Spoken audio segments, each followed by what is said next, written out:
everyone, it's Christy. Welcome back to my channel. Today I'm going to be making a birthday card with this adorable balloon bunny stamp from Lili of the Valley. This is a gray rubber stamp and there's a look at it. I'll also be using the Echo Park Party Time 6x6. This is a great paper pad for birthday cards. So I've gone ahead and stamped out my image on some Spectrum Noir Ultra Smooth Premium White cardstock. And I've stamped that with Memento Tuxedo Black ink, which is a great go-to ink for Copic coloring. Doesn't smear or bleed at all. And I'm going to begin with my bunny, and I'm going to be using some cool grays. I'm using the C0 and the C3. And I'm taking that C3 first and just laying out where I want my darkest shadows to be. So on the back sides of his ears and then around the edges of his face to give it that rounded appearance. And then underneath the plate on his belly and around the edges of his feet and between his little toes, any place where there would be shadows. And then I'm going to take my C0 and I'm going to blend all that out, make it really soft and make him look really nice and fluffy. If you're unfamiliar with Lili of the Valley stamps, they're based out of the UK and they have a lot of really adorable little critter images and little boy and girl images and fairies and things like that. Really super cute. And I'll have a link in the description bar below the video if you're interested in checking them out. But now I'm just taking my colorless blender and I'm softening up the edges of that C0 to make my transition really seamless, and that's going to fade back even a little bit more. Right now it's a little bit saturated so it looks a little darker. Also taking the R20 and coloring in his teeny little nose. I'm going to give him some rosy cheeks, and then I'll switch to the R22 to shade in the bottom and the inside of his ear. And then I'll blend that out with the R20. I'm also going to take that R22 and the R20 to color in the little pads of his foot. And then I'll go back to my C0 to just go right over his little ear and his cheeks and little pads on his foot to kind of just knock back the brightness of that pink. I also considered coloring his belly pink. I've done that before in the past and it looks really cute, but instead decided to just go with the C0 to keep it nice and white. This will be going to a friend of mine for her birthday, and this will just be a little bit more of a natural look so that it's not so childish. Not that there's anything wrong with that. So now I'll be switching to the balloon, and for that I'm using RV21, RV23, and RV25. You guys have seen me use this pink combo before. I really like this combo. So I'm starting out by making this kind of C shape with my RV21. I am not an expert on balloons either. This is like back-to-back videos with things that I'm just trying to improve my skill level on. This isn't something that I color often. So I'm trying to make this C shape here that I'm gradually darkening up on the left side of the balloon. And then I'm just carrying that over onto the right in a little bit of a lighter shade. And I meant to leave a highlight in the center and I forgot to. So if you can, it's a good idea to leave a little white highlight, but you can always go back in with a white gel pen and just draw that in later if you want to. I decided to go a different route at the very end of the video, and I'll show you what I did. But for now, that kind of just makes it look a little bit transparent because it has that lighter highlight on the side. Even though it's not pure white, it's a little bit lighter in shade, and so it gives it that kind of transparent look to it. I also left just a little ring right around the edge to give it like a rim light, a little bit of a reflection on all the edges. I'm also going to take those same three shades for my cupcake frosting, taking that RV25 for my darkest shadow towards the back, and blending out with the RV23, and then finishing with the RV21.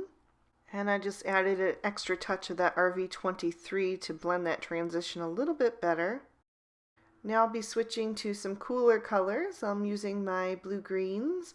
I'm using the BG11, BG13, and BG15 for the cupcake liner. And I also got out the BG10 because I'm going to need that in just a second. But I'm starting with the BG15 to just give it a little bit of shadow on that cupcake liner towards the bottom. And then blending out with the BG13 and then the BG11 at the top for the highlight. I'm also going to use the BG15 to just color in that tiny candle. And then I'm going to take that BG10 and just give a little bit of shadow around the cupcake on the plate so it looks nice and white, but not the same white as the bunny. And I'll just blend that out with the colorless blender. I always try to keep these shadows different on white living creatures and white inanimate objects, just so there's a clear difference. I'm taking the Y17 and the YR04 to color in the two different layers of the flame on the candle there. I also used the Y17 to color the little tie that's holding the balloon closed. But that ended up being just a little too dark for me, so I added some Y13 to brighten that back up, and I used that on the flame on the candle as well. Now that my image is completely colored, I'm going to grab my Lawn Fawn stitched journaling card die, and I'm just going to try to decide how I want to frame my image with that. Once I have it in place, I'm just going to hold it there with a little bit of post-it tape, and I'll run that through my Cuttlebug. And then when I pop that out of the die, it'll have that nice stitched edge. So now I want to work on my background. I want to give it a nice sky background so he looks like he's floating up through the clouds. So I just added a piece of post-it note back behind so that I have a place to set my marker caps. And I pulled out some BGs. This is the BG quadruple 0, the BG triple 0, the BG10, and the BG11. I'm using that BG quadruple 0, my lightest shade, to kind of sketch in a cloud. I want to use my lightest color so that I can cover up if I don't get the lines exactly right the first time. So once I have that all drawn out for myself, I'm going to switch to the BG11, and I'm going to emphasize that by making it a lot bolder, and then I'm going to bring the color down.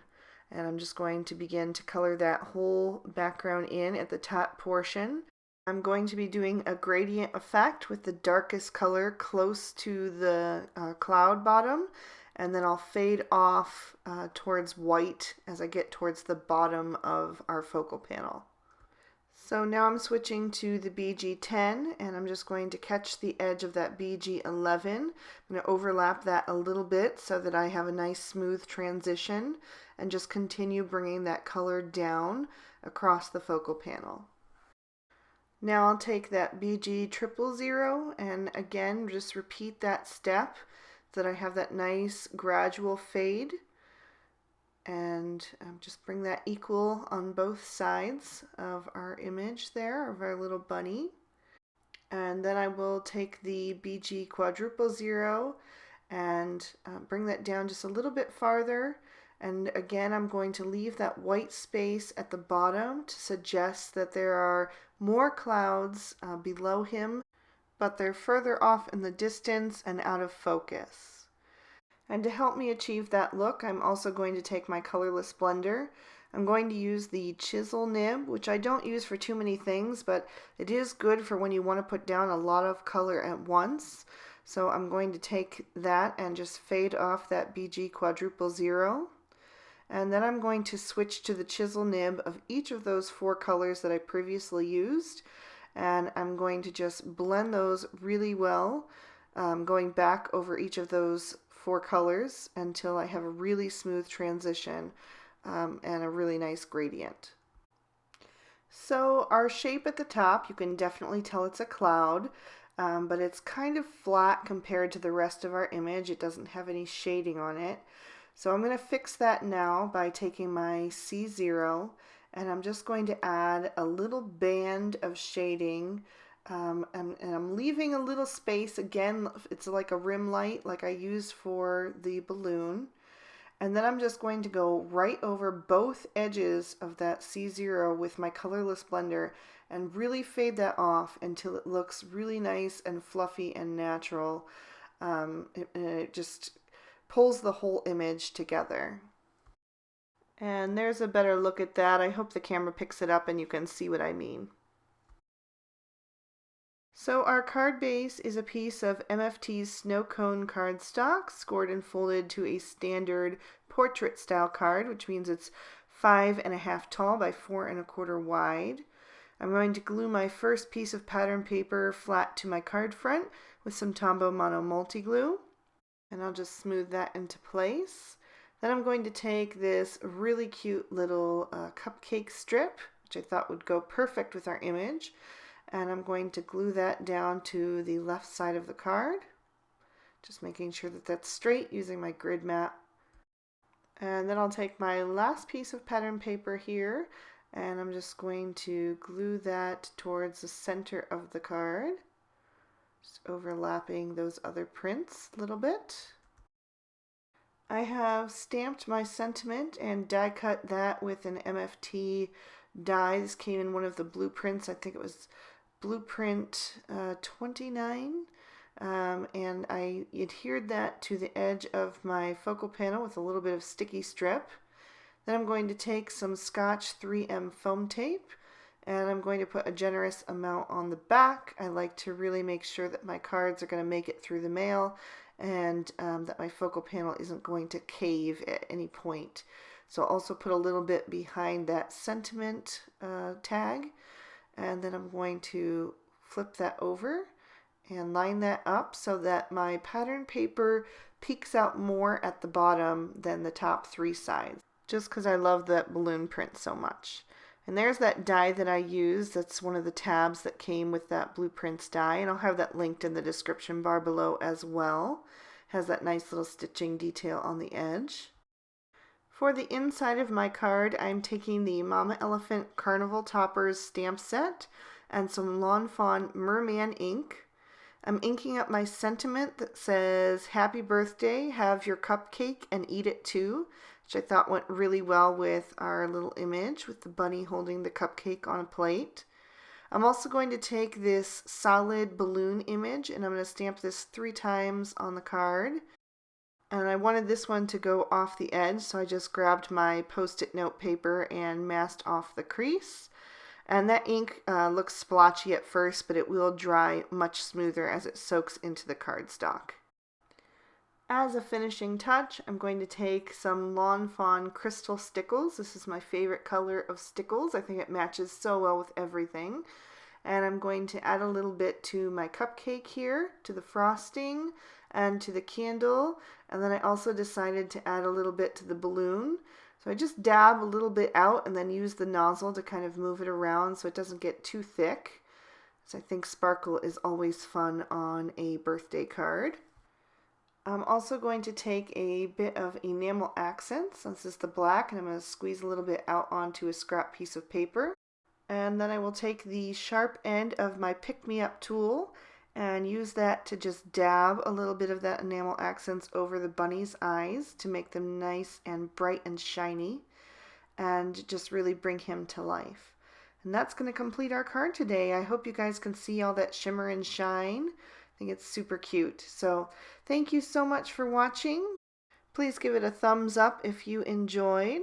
Here's a couple other videos you might be interested in, and you can always click on my photo to subscribe to my channel if you haven't already.